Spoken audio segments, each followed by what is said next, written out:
All right, welcome everybody. It's a good day today. It starts off with a miracle here because my webcam didn't work properly the last 3 days for no reason. Now all of a sudden it does when I go to make this video. That's another great sign. But anyways, really quick because I'm on a time limit here. Uh, I have very patiently waited for these, for lack of a better term, prophecies that God told me Himself. Very patiently waited a very long time for them to come true. Now, finally, in this year now, okay, science, not me, but science has said that there's going to be a supernova that humankind will be able to witness around the world, okay, with their own eyes. It's very important. Okay, so let's get back to the prophecy. Okay, so what happened was, and it's the only prophecy that I could say that I've gotten from God. Okay, and it was very short, very abrupt prophecy. I actually gave testimony to it on my first YouTube channel about 8 years ago or so. I got rid of that channel a long time ago, and on my other channel, which I still have up, Enoch Witness, the main channel, which I don't really use anymore that much. What I did was I re-uploaded the prophecy there as a testimony, just in case it ever did come true. That hey, God did actually tell me this would occur. So that video has only gotten a few hundred views, 18 likes. That's not the important part. But I put it out there on my other channel 4 years ago as a continuation of me bearing witness to these two statements that God gave me. Okay. Now I don't need to detail what occurred with me and God. That's nobody else's business. It's irrelevant here. What happened was is that God Himself told me two statements. He had been talking to me about something else, and then all of a sudden He interrupted Himself, which stood out to me as very peculiar, and just made these two sentences. He said them to me. He made these two statements, were just one sentence each. Bam, bam, and then went back to talking about whatever it was he was talking about. Now, those two statements that he made and the way that he interrupted himself were so striking to me that, and I could also visualize it or actually see it when he was telling me the two statements. It was so striking that it emblazoned itself in my memory ever since. So like I said, I gave testimony back, not when it happened, but on my first YouTube channel 8 years ago, then on my more recent YouTube channel 4 years ago. On this current channel, I haven't mentioned it yet. I steered away from any personal prophecy related type stuff, even though at times I like doing that. I just want to stick and try to be as kosher as possible, right? So, anyways, but this Corona Borealis Supernova thing has a very strong, pretty mind blowing link to all of this here. The two statements that God had made to me were the first one was, there will be a time when the world, he either said the world or the whole world, but it implies the same thing. But that there will be a time when the world will see two suns. That was the whole first statement. Now, the way, in my opinion, the way God speaks and words things is very deep and wise. You can gather a lot more information from the simple statement said. Okay? So if you're to really digest and analyze and treat like what he says as if you're studying scripture and thoroughly analyze it and dissect it, when he says the world will see two suns, it's the whole world will see it. Whether he said whole or not, I can't remember, but it implies the whole world will see this. It's not just going to be one person or a group of people. Everybody will see it. Not literally every single person. You know what I mean? If you're not looking, you won't see it. But the whole world will be able to see it. And people around the world will see it. And it will be two suns. He didn't say literally two suns. It could be literally two suns. That's less possible, though. But it always struck me as, I don't remember visually seeing this one too much so. I remember seeing the second statement he said more so because it was about another planet in our solar system. But nonetheless, the world will see two suns. So to me, what I take away from this with analysis is that there's going to be some other second source of light. It could even be that I've considered that maybe the moon will get brighter at some point, because there is a verse that talks about that. I think in Zechariah or something, there'll be a time when the moon gives off 7 times the amount of light in the end days. So I considered that. I considered it might just be like a comet or something headed towards Earth in our direction, so it looks kind of like it's still. I've considered lots of different things. Another one is a supernova, right? But there have never been supernovas. Okay, and I've been tracking this type of stuff ever since I had my experience with God, which was back in my early 20s, like a long time ago now, like almost 20 years ago, when this originally happened, when he told me this, right? So I've been tracking science and all this and that there. And long story short, science has come out of the woodwork and said that Corona Borealis has a supernova that goes off like every 80 years in these pulses, right? And the last time it happened was 1946. And that's pretty relevant to all this biblical concept, because 1948 is the rebirth of Israel, key date and everything that I talk about in the biblical prophecies for the end days. 1946 is just before that. You know what I mean? But anyways, that's not super important. But the last time it happened was 1946, and it's due to happen in 2024.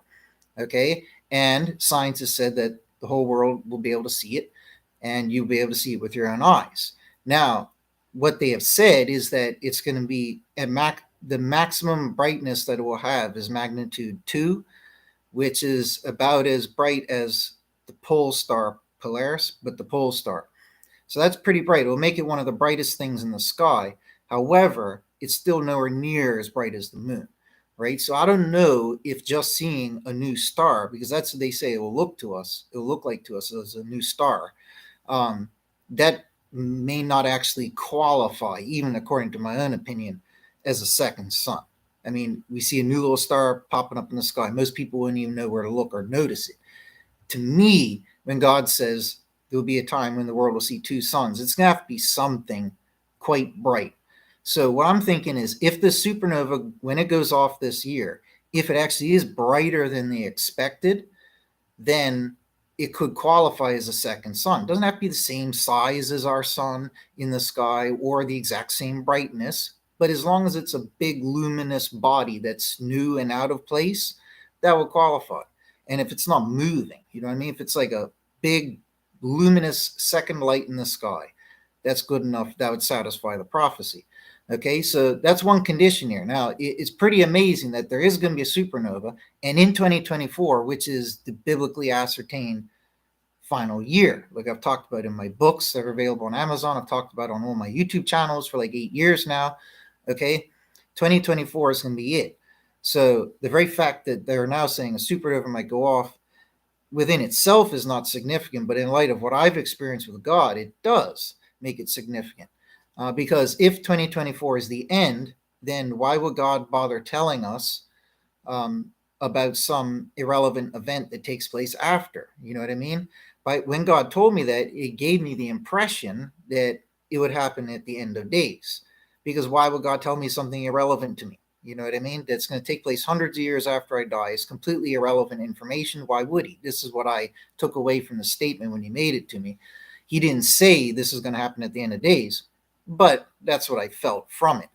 Now, the second statement that he made was that, in one or two terms that he said, even back from when it happened, I couldn't capture into English and remember efficiently the words. So I believe what he said to me was, in the future, I'll highlight what are the ambiguous words, right? But he said, in the future, that much I remember, in the future, he didn't say when though, but in the future.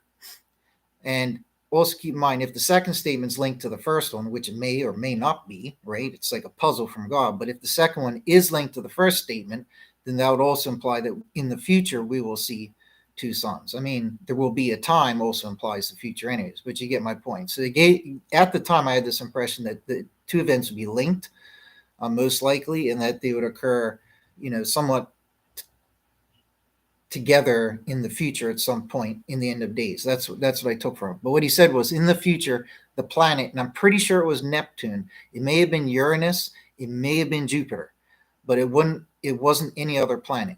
But I think it was Neptune, right? I'm like 75% sure it was Neptune. Small chance he actually said Jupiter or Uranus. The problem is that for this one here, I so clearly remember seeing this when he told me about it. Like, it was more than me just visualizing it. It just looks surreal. It was like big blue planet as well, right? But I think Uranus and Neptune are blue. But in either case, there's a big blue planet, and he said that in the future, the planet, let's just say Neptune, will be devastated by a great cosmic collision. Okay, so the problem here is that I saw it taking place. Okay, and it's like something strikes Neptune and causes like something to happen. And it doesn't blow up the planet, nothing crazy. It's just something hits Neptune. And what I took away from this was that okay, it must either we're going to see it, or God's just saying that science is going to document this and that I'll personally know that this is validation, which is kind of a mundane thing, or that it will have a repercussion on Earth or in the solar system in some way, right? So in some way, one of those three ways, avenues, it will be striking and noticeable, right? So there's something of importance to this event. So it's not going to be a meaningless little meteor hitting Neptune or whatever. It's going to be something colliding with and causing some type of impact.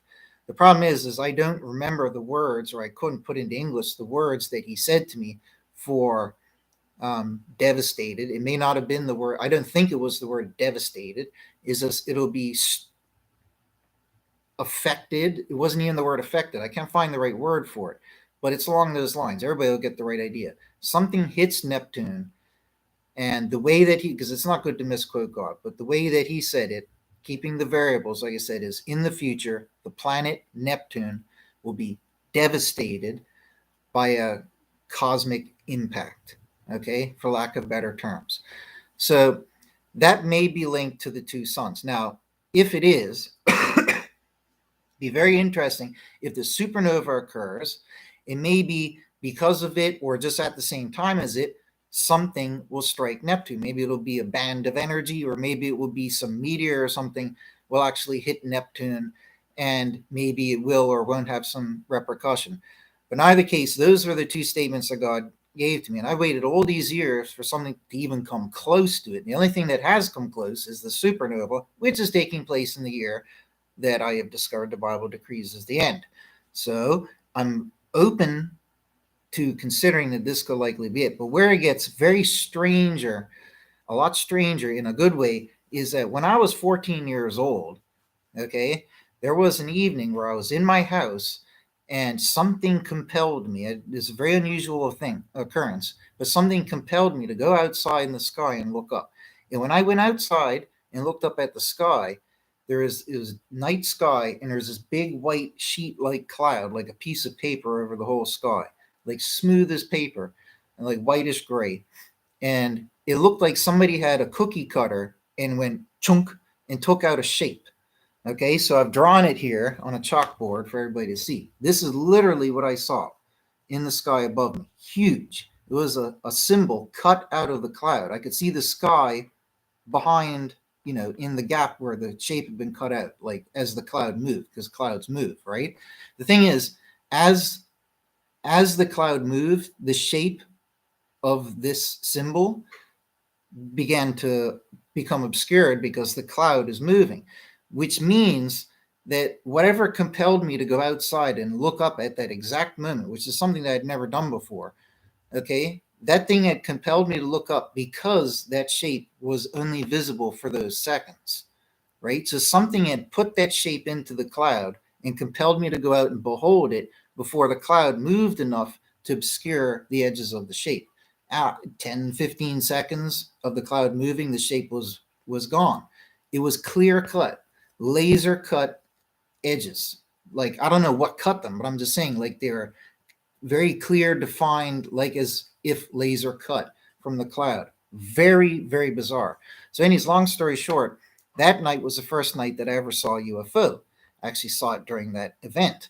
Right after that, I looked up and I saw a red light and a blue light up in the sky moving around. Now, they could be holy angels. They might be aliens. Whatever they are, who cares? We're not here to fuss over stupid things, right? But that's when I saw my first UFO, and I was exhilarated as a little child, right? So it was so exhilarating to me that I drew out a little star chart of where I saw it. I didn't know what the constellation was. And I even wrote to NASA about it when I was 14 years old. I even kept a copy of my little letter and my star chart that I mailed to them.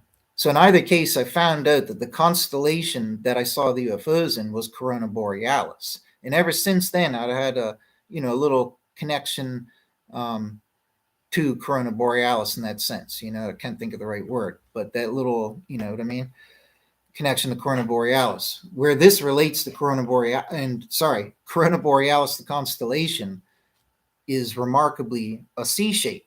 Okay, it's like the only constellation that itself is like the shape of a letter C, which is one of the primary components of this. This symbol, I have spent like 20 years researching every form of symbol and symbolism, occult, non-occult, everything you can think of, ancient languages, and I cannot find anything that matches this. There are ones that come close, but nothing is this symbol. Even alleged alien languages, nothing comes close to it, which is very bizarre. So I always figured, even back then, it's probably a constellation map.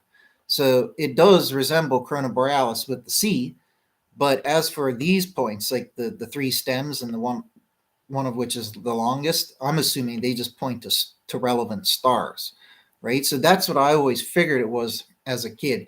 Even to this day, I can't find a symbol that matches from any culture. But nonetheless, taking it as my impression, if I'm correct, that it did represent Corona Borealis, the symbol, which would make sense why something compelled me to go out and look at it, and then I see that. Maybe it was from God, you know what I mean? Maybe there were angels, and it's all related to why God wanted me to see this symbol here. Okay? Now, Corona Borealis is going to have a supernova in 2024. You see the connection? That's my point.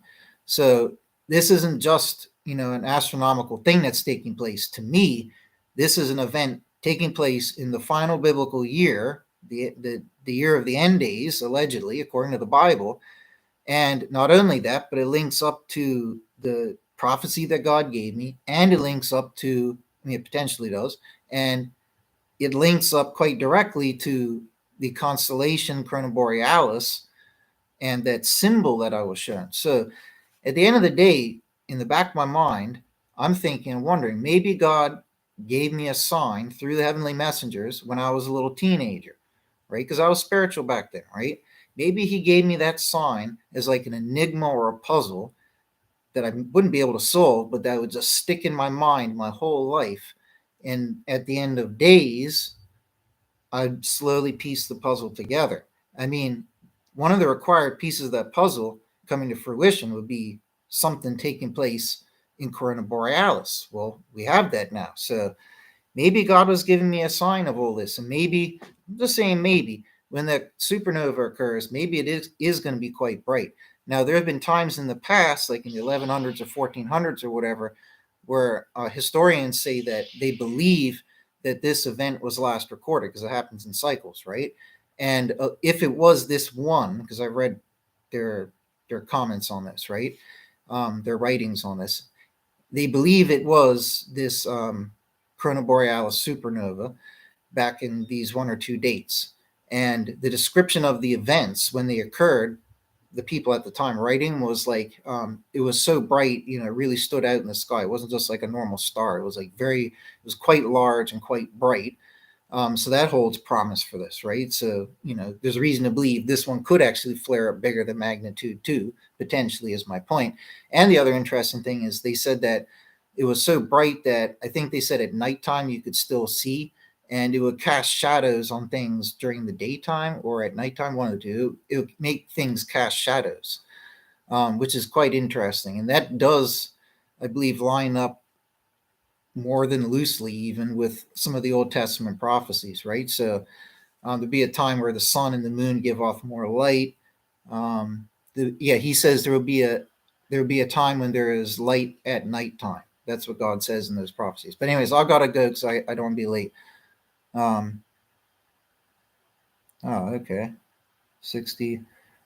Oh, that made me remember too.